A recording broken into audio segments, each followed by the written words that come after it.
ఆంధ్రప్రదేశ్లో అధికారంలో ఉన్న కూటమి ప్రభుత్వంలో కొత్త చిచ్చు రేగుతోంది. ఉప ముఖ్యమంత్రి పదవి కేంద్రంగా తెలుగుదేశం, జనసేన మధ్య మాటల యుద్దం సోషల్ మీడియా వేదికగా జరుగుతోంది. అది కూటమిలో గ్యాప్ పెరిగేలా చేస్తోంది. ఇంతకీ కూటమిలో పవన్ కళ్యాణ్ ప్రాధాన్యతపై తెలుగు తమ్ముళ్లు నోరు పారేసుకుంటున్నారు. దీంతో కాపు నేతలు రంగంలోకి దిగి పవన్ కళ్యాణ్ కు అండగా నిలుస్తున్నారు.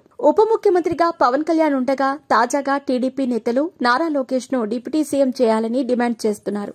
నేతలంతా ఒక్కొక్కరుగా బయటకి వస్తూ లోకేష్ ను ఉప ముఖ్యమంత్రి చేయాలని కోరుతున్నారు.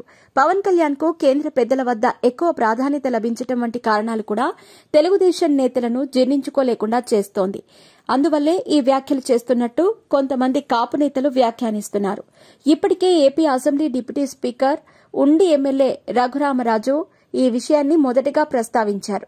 TDP politburo member Srinivas Reddy సభలోనే లోకేష్ ను డిప్యూటీ సీఎం చేయాలని సీఎం చంద్రబాబును కోరారు. తాజాగా మాజీ మంత్రి సోమిరెడ్డి చంద్రమోహన్ రెడ్డి కూడా ఇదే కామెంట్ చేశారు. డిప్యూటీ సీఎం పదవికి 100% నారా లోకేష్ అర్హుడు అంటూ ఎక్స్లో సోమిరెడ్డి పోస్ట్ చేశారు. టీడీపీ నేతల కామెంట్లపై జనసేన నేతలు ఫైర్ అవుతున్నారు.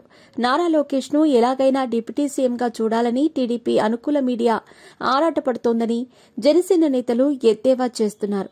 మరోవైపు తెర వెనుక చంద్రబాబు నాయుడు ఉండి ఇదంతా చేయిస్తున్నారనే కామెంట్స్ కూడా చేస్తున్నారు.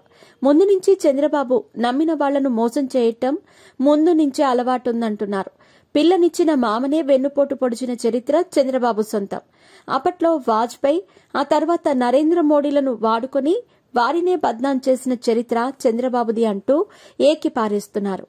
అయితే లోకేష్ ను డిప్యూటీ సీఎంను చేస్తే పవన్ కళ్యాణ్ సీఎం చేయాలని డిమాండ్ చేస్తున్నారు కాపు నేతలు.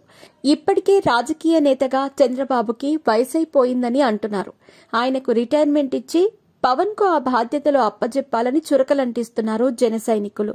మొత్తంగా సోషల్ మీడియా వేదికగా తెలుగుదేశం నేతల వ్యాఖ్యలకు గట్టి కౌంటర్ ఇస్తున్నారు జన సైనికులు.